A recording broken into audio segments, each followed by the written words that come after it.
안녕하세요. 여러분의 몸과 마음의 조화를 생각하는 건강과 음식입니다. 오늘은 우리 삶의 가장 깊은 곳을 침범하는 소리 없는 그림자, 우울증에 대해 이야기하려 합니다.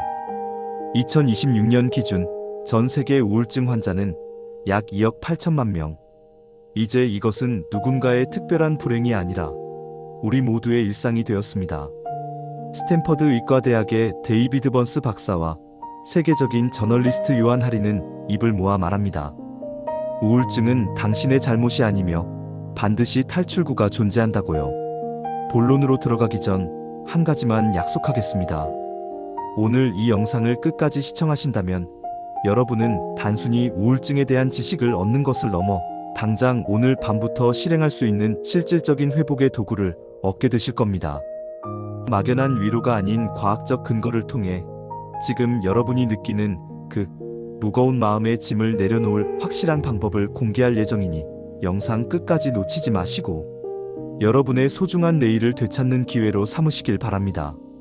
원인과 증상, 뇌가 보내는 가장 간절한 구조 신호. 우리가 우울증이라는 거대한 안개 속에 갇혔을 때 가장 먼저 드는 생각은 왜 나에게 이런 일이 일어났을까라는 자책입니다. 하지만 우울증은 단순히 마음이 약해서 생기는 감정의 기복이 아닙니다.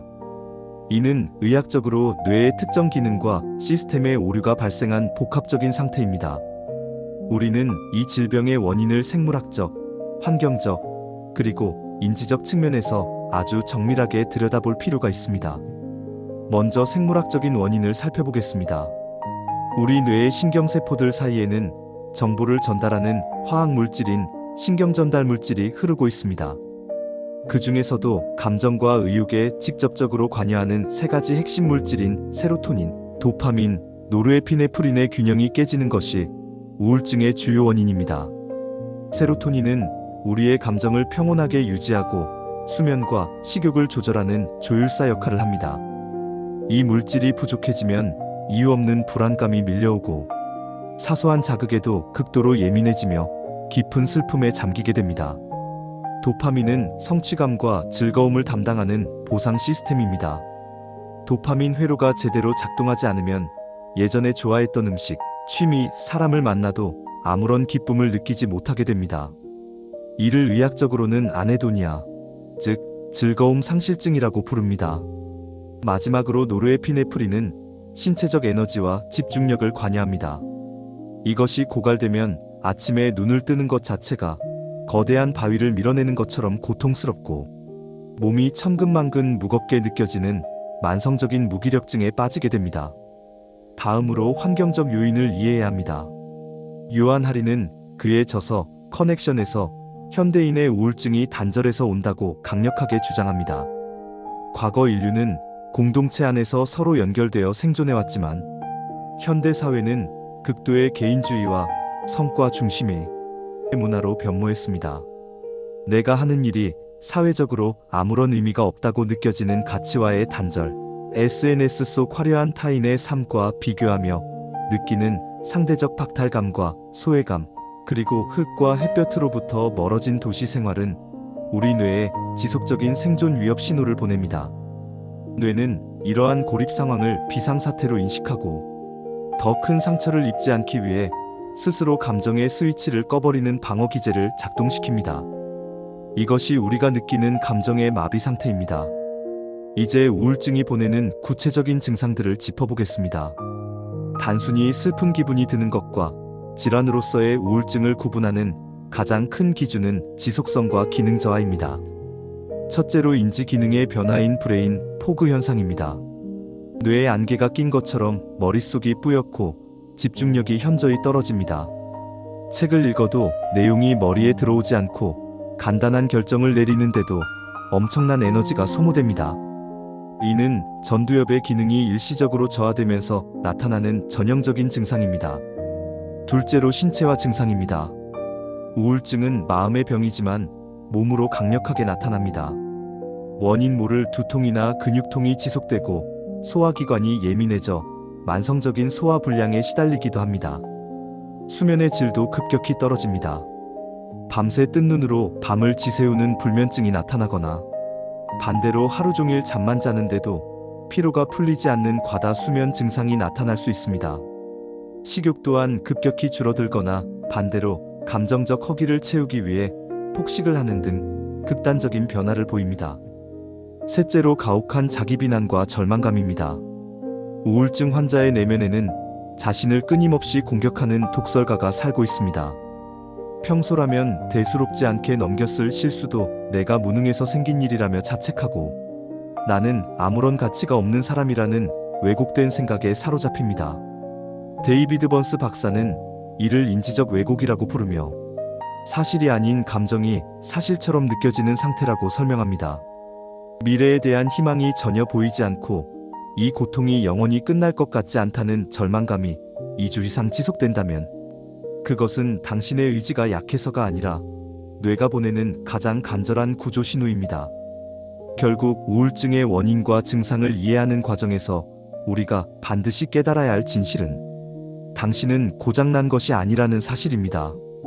당신의 뇌와 몸은 감당할 수 없는 스트레스와 단절 속에서 살아남기 위해 잠시 멈춤 버튼을 누른 것입니다. 자동차의 연료가 떨어지면 경고등이 들어오고 시동이 꺼지듯 당신의 심리적 에너지가 고갈되었다는 신호를 보내고 있는 것입니다. 그러므로 이 증상들을 부끄러워하거나 숨기려 하지 마십시오. 오히려 내 몸이 나에게 보내는 가장 솔직한 대화의 시작으로 받아들여야 합니다. 이제 우리는 이 신호를 바탕으로 어떻게 과학적으로 접근하고 치료할 것인지 그 구체적인 여정을 시작해야 합니다. 치료를 위한 노력은 아주 작은 마이크로 행동의 힘. 우울증의 원인과 증상을 이해했다면 이제 가장 중요한 단계인 치유의 여정을 시작해야 합니다. 많은 분이 우울증에서 벗어나기 위해 강한 의지와 정신력을 강조하지만 앞서 살펴본 것처럼 우울증은 뇌의 생물학적 시스템에 오류가 생긴 상태입니다. 따라서 단순히 마음을 다잡는 것보다 더 과학적이고 체계적인 접근이 필요합니다. 이번 장에서는 세계적인 거장들이 제안하는 심리적 기법과 뇌과학이 증명한 실질적인 행동 전략을 깊이 있게 살펴보겠습니다. 치료의 첫 번째 관문은 내 의지만으로는 해결할 수 없는 영역이 있다는 사실을 겸허히 인정하는 것입니다. 스탠퍼드 대학교의 데이비드 번스 박사는 인지행동 치료를 통해 우울증 치료의 새로운 지평을 열었습니다. 그의 핵심 이론은 우리의 감정은 사건 자체가 아니라 그 사건을 해석하는 생각에서 비롯된다는 것입니다. 우울증에 걸리면 뇌는 자동적으로 부정적인 생각만을 생산하는 공장이 됩니다. 이를 자동적 사고라고 부릅니다. 예를 들어 친구가 내 메시지에 답장을 늦게 하면 평소에는 바쁜가 보다라고 넘길 일도 우울증 상태에서는 역시 나를 무시하는 거야. 혹은 나는 사랑받을 자격이 없어라는 가혹한 결론으로 치닫습니다. 번스 박사는 이러한 왜곡된 생각을 종이에 적고 객관적인 증거를 찾아 반박하는 인지 왜곡 교정 작업을 제안합니다. 내가 가진 생각이 사실인지 아니면 우울증이라는 필터가 만든 가짜 뉴스인지를 분별하는 연습입니다.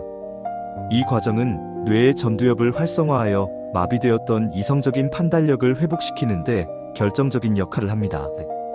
혼자 하기 어렵다면 전문가와의 상담을 통해 이 왜곡된 거울을 닦아내는 과정을 반드시 거쳐야 합니다. 두 번째로 우리가 주목해야 할 전략은 마이크로 행동의 힘입니다. 우울증의 가장 무서운 적은 무기력입니다. 아무것도 할 수 없다는 생각은 실제로 아무것도 하지 않게 만들고 이는 다시 자책으로 이어지는 악순환을 만듭니다.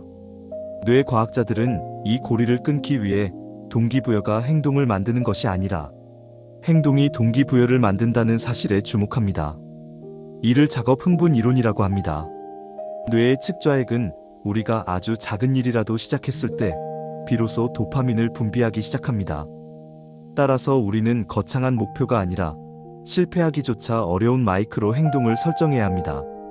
아침에 일어나 침대 시트를 정리하는 것, 물 한 잔을 천천히 마시는 것, 혹은 5분 동안 창밖을 바라보는 것과 같은 아주 작은 과업들입니다. 이러한 작은 성취들이 쌓이면 우리 뇌는 나는 무언가를 해낼 수 있는 사람이다라는 자기 효능감을 조금씩 회복하기 시작합니다. 우울증이라는 거대한 산을 한 번에 넘으려 하지 마십시오. 오늘 당장 실행 가능한 가장 작은 한 걸음에만 집중하는 것이 뇌를 다시 깨우는 가장 빠른 길입니다. 세 번째는 약물 치료에 대한 올바른 이해와 수용입니다. 많은 이들이 정신과 약물에 대한 막연한 공포나 거부감을 가지고 있습니다. 약에 의존하면 의지가 약해지는 것 아니냐는 걱정을 하기도 합니다. 하지만 우울증은 뇌 속 세로토닌과 도파민의 수치가 물리적으로 낮아진 상태입니다. 부러진 다리에 깁스를 하거나 당뇨 환자가 인슐린을 맞는 것이 의지의 문제가 아니듯 항우울제 복용은 뇌의 화학적 균형을 맞춰주는 지극히 과학적인 보조장치입니다. 약물은 우리가 인지행동 치료나 생활습관, 교정을 시작할 수 있도록 최소한의 심리적 에너지를 끌어올려주는 마중물 역할을 합니다. 전문가의 처방에 따라 적절한 약물을 복용하는 것은 치료 기간을 단축하고 재발을 방지하는 가장 효과적인 방법 중 하나입니다. 네 번째로 중요한 것은 정서적 지지망의 활용입니다. 요한 하리가 강조했듯이 우울증은 고립의 질병입니다. 나를 온전히 이해해주는 단 한 사람과의 연결만으로도 뇌의 스트레스 수치는 급격히 낮아집니다. 여기서 중요한 것은 내 상태를 비난하지 않고 있는 그대로 들어줄 수 있는 대상을 찾는 것입니다. 가족이나 친구가 그 역할을 하기 어렵다면 전문 상담사나 지지그룹을 찾는 것도 훌륭한 대안입니다. 나의 고통을 밖으로 꺼내어 언어화하는 과정 자체만으로도 감정의 응어리가 해소되는 환기 효과를 경험할 수 있습니다. 마지막으로 치료 과정에서의 자기자비입니다.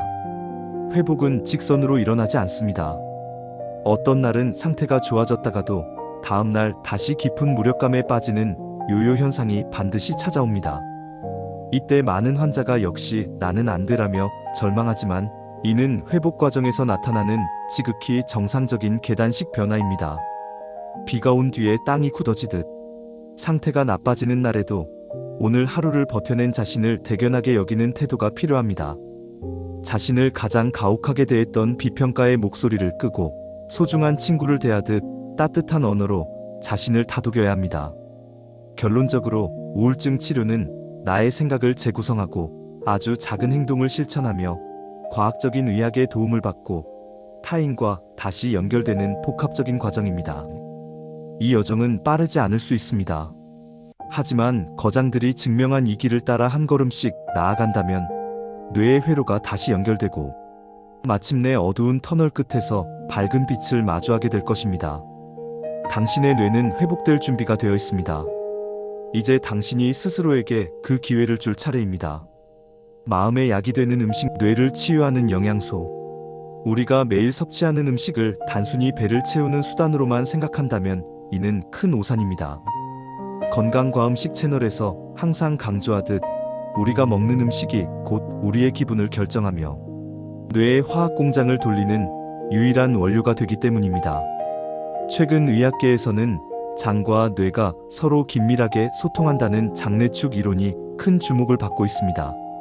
즉, 장 건강이 무너지면 뇌 건강도 무너지고 그 결과 우울증과 불안증이 발생할 수 있다는 것입니다.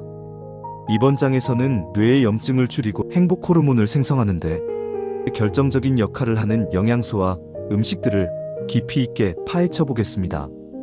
먼저 뇌의 소방관이라 불리는 오메가3 지방산에 주목해야 합니다. 우리 뇌의 약 60%는 지방으로 구성되어 있으며 그중 상당 부분이 오메가3입니다. 우울증 환자의 뇌를 조사해보면 뇌세포 곳곳에 미세한 염증이 발생해 신경 전달 물질의 흐름을 방해하는 경우가 많습니다. 이때 고등어, 연어, 삼치 같은 등푸른 생선과 호두, 치아씨드의 풍부한 오메가3는 뇌세포의 염증을 강력하게 억제하고 세포막을 유연하게 만들어 세로토닌과 도파민이 원활하게 소통할 수 있도록 돕습니다. 일주일에 최소 2번 이상 생선을 섭취하는 것만으로도 항우울제를 복용하는 것과 유사한 보조적 효과를 얻을 수 있다는 연구 결과가 이를 뒷받침합니다. 두 번째로 행복 호르몬 세로토닌의 원료가 되는 트립토판입니다. 우리 몸은 스스로 세로토닌을 만들어낼 수 없으며 반드시 음식을 통해 섭취한 아미노산인 트립토판을 재료로 사용해야 합니다.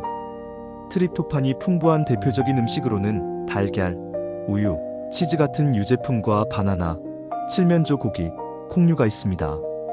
특히 바나나는 트립토판뿐만 아니라 이를 세로토닌으로 전환하는데 필요한 비타민 B6까지 풍부하게 함유하고 있어 천연 항우울제라 불리기에 손색이 없습니다. 만약 당신이 최근 들어 이유 없이 짜증이 나고 단 음식을 폭식하고 싶다면 이는 뇌의 세로토닌 원료가 부족하다는 신호일 수 있습니다.